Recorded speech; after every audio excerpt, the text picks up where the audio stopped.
ይሄ በአልካትራዝ እስር ቤት የተፈጸመ እውነተኛ ጀብዱ ነው። በ1960 ዓመተ ምህረት ፍራንክ ሞሪስ የተባለ እንደ ውሳኔ ሁሉ አእምሮ ስል የሆነ ወንጀለኛ በአሜሪካ ውስጥ እጅግ አስፈሪ ወደ ሆነውና ጥብቅ ጥበቃ ወደሚደረግበት የአልካትራዝ እስር ቤት ገባ። አልካትራዝ በባህር መካከል ባለ ደሴት ላይ የተገነባ በመሆኑ እስከዚያ ጊዜ ድረስ ማንም እስረኛ አምልጦበት አያውቅም። ነገር ግን ፍራንክ ከዚህ ቀደም ከበርካታ እስር ቤቶች በማምለጥ የታወቀ ሰው ነበር። ፍራንክ ወደ አልካትራዝ የተላከውም ለዚሁ ነው። እስር ቤቱ እንደደረሰ ጥብቅ ፍተሻ ተደርጎለት እድሜ ልኩን ወደሚታሰርበት ክፍል ገባ። በሚቀጥለው ቀን ጠዋት እስረኞች ቁርስ እየበሉ ሳለ ሞሪስ ሊትመስ የተባለ እስረኛ አገኘ። ሊትመስ እንደ ጓደኛ የሚያያትና ምግቡን የሚያካፍላት አንዲት አይጥ ነበረችው። ሞሪስ ከሊትመስ ጋር እያወራ ሳለ ወልፍ የተባለ ወፍራም እስረኛ ተገቢ ያልሆነ ምልክት ሲያሳየው ተመለከተ። ነገር ግን ሞሪስ ትኩረት ሳይሰጠው ችላ አለው። ከምግብ በኋላ ሞሪስ ወደ እስር ቤቱ ኃላፊ ቢሮ ተወሰደ። ኃላፊው ሕይወትን መታስቆጭ ከሆነ ከዚህ ለማምለጥ እንዳታስብ፣ ምክንያቱም ከአልካትራዝ ማምለጥ አይቻልም። ለመሞከር ከፈለክ ጠባቂዎቹ በጥይት ይገድሏል፣ ካመለጥክ ደግሞ በቅዝቃዜው የውቅያኖስ ውሃ ውስጥ ሰጥመ ትሞታለህ በማለት አስፈራራው። ሞሪስ አይሰማው። በዚያው ምሽት እስረኞች ለእርምጃ በወጡበት ወቅት ወልፍ እንደገና ሞሪስ ላይ ትንኮሳ ጀመረ። በዚህ ጊዜ ሞሪስ ትዕግስቱ ተሟጦ ወፍራሙን ሰው በደንብ ደበደበው። ሞሪስ በእስር ቤቱ ጠንካራ የሚባለውን እስረኛ በመደብደብ ሌሎቹ እስረኞች መፍራት ጀመሩ። ሞሪስ ብልህ በመሆኑ የእስር ቤቱን ቤተ መጻሕፍት እንዲያስተዳድር እድል ተሰጠው። እዚያም በነፍስ ግድያ 2 የዕድሜ ልክ ፍርድ የተፈረደበትን እንግሊሽ የተባለ ሰው አገኘ። ሁለቱ በታሪክ መጽሐፍ ፍቅር ምክንያት የቅርብ ጓደኞች መሆን ቻሉ። ከጥቂት ቀናት በኋላ ሞሪስ ዶክ የተባለ ጎበዝ ሰዓሊ አገኘ። ዶክ ብቸኝነቱን ለመርሳት ቀኑን ሙሉ ስዕል በመሳል ያሳልፍ ነበር። አንድ ቀን ሞሪስ ስለ እስር ቤቱ ሁኔታ እንግሊሽን ጠየቀው። እንግሊሽም እስረኞች በቀን 12 ጊዜ እንደሚቆጠሩና በየቦታው ስናይፐር ጠባቂዎች ስላሉ ማምለጥ የማይታሰብ መሆኑን ነገረው። ቢሳካላችሁ እንኳ በባህሩ ውስጥ ሰጥማችሁ ትቀራላችሁ አለው። አንድ ምሽት ጠባቂው ለሞሪስ በሰዓት 15 ሳንቲም የሚከፍል የአናጺነት ሥራ እንዳለ ነገረው። በሚቀጥለው ቀን ወልፍ እንደገና ሞሪስን አጠቃው። በሁለቱ መካከል ግብ ተፈጥሮ ጠባቂው ጣልቃ ሲገባ ወልፍ ጠባቂውን በቢላ ወጋው። በዚህ ምክንያት ሁለቱም ለብቻቸው በሚታሰሩበት ክፍል ተቆለፈባቸው። ላስታውሳችሁ ቤተሰቦቼ ላይክ አድርጉልኝ ይህ ቪዲዮ እና ሰብስክራይብ ያላደረጋችሁ ደግሞ ሰብስክራይብ አድርጉ። ከሁለት ቀናት በኋላ ሞሪስ ሲፈታ ሊትመስ በአይቱ አማካይነት የእንኳን ደህና መጣ መልእክት ላከለት።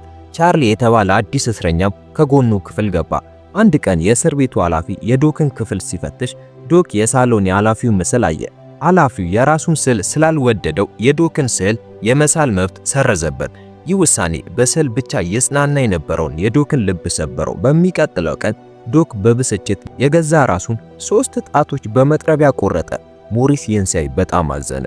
በዚያው ምሽት ሞሪስ በክፍል ውስጥ ካለው የአየር ማናፈሻ ቀዳዳ በረሮ ሲወጣ አየ። ከቀዳዳው ጀርባ መውጫ ሊኖር እንደሚችል ጠረጠረ።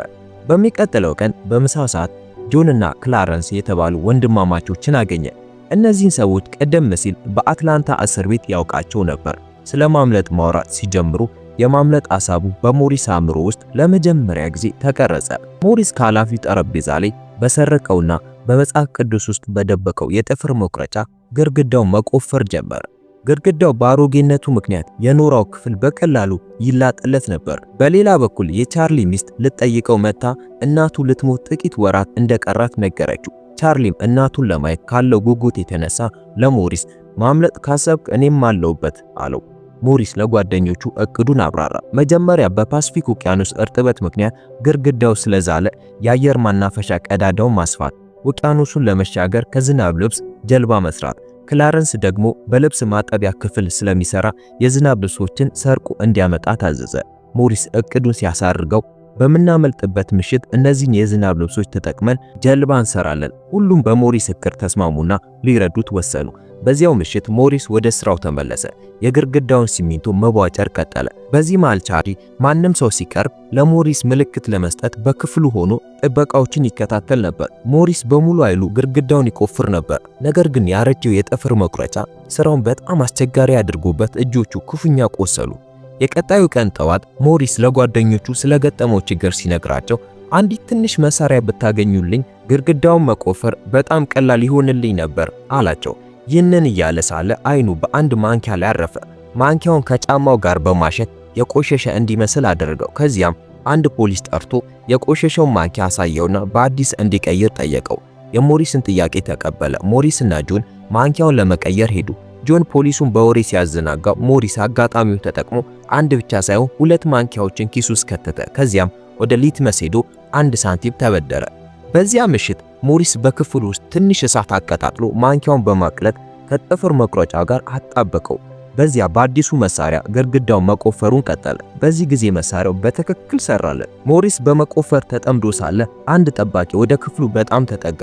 ቻርሊ ግን አላስተዋለውም ነበር። ነገር ግን እንግሊሽ ደርሶ አዘናጋው። ሞሪስ ይህን ሲያይ በፍጥነት ጉድጓዱ ሸፍኖ ወደ አልጋው ዘለለ። ምንም እንኳን ሳይያዝ ቢተርፉም አንድ ነገር አወቀ። ቻርሊን ሙሉ በሙሉ ማመን እንደማይችል ነበር።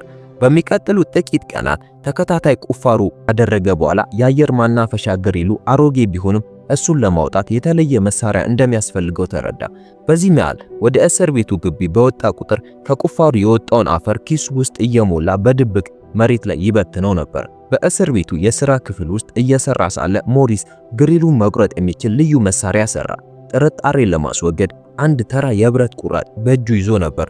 በመሆኑ በመሳሪያው ላይ የማስጠንቀቂያ ደወል ሲጮህ ፖሊሶቹ ያንን የማታለያ ብረት ወሰዱበት። ነገር ግን የሞሪስ እቅድ ገና ከጅምሩ እንዲሁ ነበር። እውነተኛው መሳሪያ ጫማ ውስጥ ደብቆት ነበር። ወደ ክፍሉ ተመልሶ ሞሪስ ስራውን ቀጠለና ከጥቂት ጥረት በኋላ ግሪሉን ቆርጦ አወጣው። በተመሳሳይ ሁኔታ ቻርሊ፣ ጆን እና ክላረንስ በየክፍሎቻቸው ያንን አደረጉ። የማምለጫ እቅዱ የመጀመሪያ ምዕራፍ ተጠናቀቀ። ሲያመልጡ ፖሊሶቹ አሁንም ተኝተው እንደሆነ እንዲያስቡ ለማታለል የሰው ጭንቅላት የሚመስሉ የውሸት ምስሎችን ለመስራት ወሰኑ። ስራውን ተከፋፈሉ። ጆን ከፀጉር ቤት ፀጉር ሰረቀ። ቻርሊ ቀለም አዘጋጀ። ሞሪስ ደግሞ ከቤተ መጻሕፍት የቆዩ ጋዜጦችን ሰረቀ። ከዚያም ከግድግዳው የወጣውን ኖራ ከጋዜጦች ጋር በመቀላቀል የራስ ቅል ያለው ምስል ሰሩ። ቀለም ቀብተው የሰውን ፊት እንዲመስል ካደረጉ በኋላ ፀጉር በመለጠፍ እውነተኛ ጭንቅላት አስመሰሉ። የሰው ልጅ ሞሪስ ግድግዳው ላይ ያለው ክፍተት እንዳይታወቅ የውሸት ግሪል ቀለም ቀባ። በአንድ ምሽት ሞሪስ በጀርባ ያለው ነገር ለመቃኘት ወሰነ። የውሸት ጭንቅላቱን አልጋው ላይ አድርጎ በአየር ማናፈሻ ቀዳዳው ወጣ። በቧንቧዎች በኩል አልፎ በላይኛው በኩል ወጣ። እዚያም አንድ የብረት በር አገኘ። ነገር ግን በሩ በጣም ከፍ ያለ ስለነበር ብቻውን ሊደርስበት አልቻለም። በዚህ መሃል የሌሊት ዙር የሚያደርግ ጠባቂ በሞሪስ ክፍል በኩል አለፈ። በአልጋው ላይ ያለው የውሸት ጭንቅላት ሲያይ ሞሪስ ተኝቷል ብሎ ስለገመተ ያለምንም ጥርጣሬ አለፈው። በማግስቱ ጠዋት ሞሪስ ለጓደኞቹ ስለ ብረቱ በር ነገራቸው። በዚያ ምሽት ጆን እና ሞሪስ በሩን ለመፈተሽ ተመልሰው ለመሄድ ወሰኑ። እስር ቤቱ ጸጥ ካለ በኋላ ክፍላቸውን ጥለው ወደ በሩ አመሩ። ሞሪስ በሩን ለመፈተሽ በጆን ትከሻ ላይ ወጣ። ትክክለኛ መሳሪያ ካለ በሩን መቁረጥ እንደሚችሉ ተረዱ። በሚቀጥለው ቀን በሙዚቃ ትምህርት ወቅት ሞሪስ አንድ የተሰበረ አየር ማራገቢያ አገኘ። የሚያስፈልጋቸውን መሳሪያ ለመስራት ሊጠቀሙበት እንደሚችሉ ገመተ። ትምህርቱ ሲያልቅ ፋኑን በሙዚቃ መሳሪያ መያዣ ውስጥ በዝምታ ከተተና ማንም ሳያየው ከክፍሉ ወጣ። በኋላም ፋኑን በመበታተን ሞተሩን በመጠቀም የብረት በሩ መቁረጥ የሚችል መሳሪያ ሰራ። በዚያ ምሽት ሞሪስና ጆን ወደ በሩ ተመልሰው መቁረጥ ጀመሩ። ጥቂት ጥበቆች የሆነ ነገር ቢሰሙ ችላ ብለው ታለፉ። ከብዙ ጥረት በኋላ በመጨረሻ በሩን ቆርጠው ወደ ክፍሎቻቸው ተመለሱ። በሚቀጥለው ቀን እስረኞች በሙሉ ፊልም እያዩ ሳለ ሞሪስ፣ ቻርሊ፣ ጆን እና ክላረንስ ተስማሙ። ማክሰኞ ምሽት በዓለም ላይ ካለው እጅግ አደገኛ እስር ቤት ያመልጣሉ። ማክሰኞ ጠዋት ቁርስ እየበሉ ሳለ ሞሪስ ለዶክ መታሰቢያ የሚሆን አበባ ጠረጴዛው ላይ አስቀመጠ። ከሩቅ ሆኖ ሲመለከት የነበረው የእስር ቤቱ ኃላፊ ተጠራጠረ። ወደ ሞሪስ ጠጋ ብሎ የእስር ቤቱን ሕግጋት አስታወሰውና አበባውን ጨፈለቀው። ይህን የተመለከተው ሊትመስ በንዴት ኃላፊው ላይ ጥቃት ሰነዘረ። ሆኖም በደም ግፊት ምክንያት በልብ ድካም በዚያው ሞተ። በዚያ ምሽት ኃላፊው አንድ ያልተለመደ ነገር እንዳለ ስለተሰማው የሞሪስ ክፍል እንዲፈተሽ አዘዘ። ነገር ግን በፍተሻው ወቅት ምንም አላገኙም። የውሸት ግሪሉንም አላስተዋሉ። ከፍተሻው በኋላ ኃላፊ ሞሪስ ወደ ሌላ ክፍል እንዲዛወር ለጥበቃው ነገረው። ጥበቃው መጀመሪያ የጽሑፍ ስራዎቹን እንደሚጨርስና ከዚያም እንደሚያዛውረው መለሰ። በዚህ መሃል ወልፍን እናየዋለን። ለ6 ወራት ለብቻው ከታሰረበት ክፍል ተለቆ እንደገና ሞሪስን ለማጥቃት አቅዶ ነበር። ነገር ግን ጥቃት ከመሰንዘሩ በፊት እንግሊሽ አስቆመውና የሞሪስን ሕይወት አተረፈ። በመጨረሻ የማምለጫው ምሽት ደረሰ። ሞሪስና ጓደኞቹ በሩ አጠገብ ለመገናኘት ተስማሙ። ሌሊቱ ሲመሽ አንድ በአንድ ክፍላቸውን ለቀው ወደ በሩ አመሩ። በመጨረሻው ሰዓት ግን ቻርሊ ሐሳቡን ቀየረ። ፍርሃት ወረረው። ጆን፣ ሞሪስ እና ክላረንስ ወደ በሩ በፍጥነት ሄዱና እርስ በርስ እየተደጋገፉ ወደ እስር ቤቱ ጣሪያ ወጡ።